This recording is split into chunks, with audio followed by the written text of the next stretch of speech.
Anura Kumara Dissanayake was sworn in as Sri Lanka's ninth president on Monday amid hopes that he will bolster the country's economy and eliminate corruption.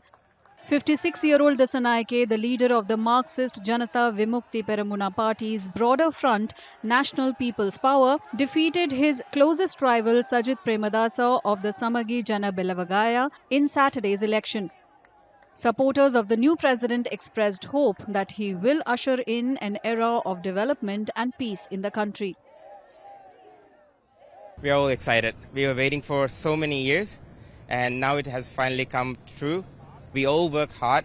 I'm just shocked from this everything. Our feelings are overwhelming, and I didn't even sleep last night. The election was the first to be held since mass protests unseated Gotabaya Rajapaksa in 2022 after the country suffered an economic crisis.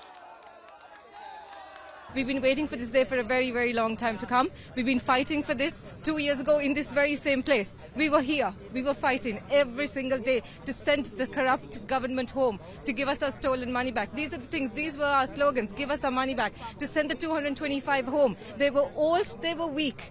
They could not run this country. They're the ones who brought us to this economic crisis that we are in right now. Not us. We paid our taxes. We are good citizens of this country. So we fought for it 2 years ago, and right now this is our victory. Actually, we got independent 1948, but it's not independent. This is the right independent we got. So this president will take the action. Anti-corrupted leader he is. They have a policy, and they'll take all the past politicians, bring to the in front of the law. Dissanayake is Sri Lanka's first ever Marxist party leader to become head of state.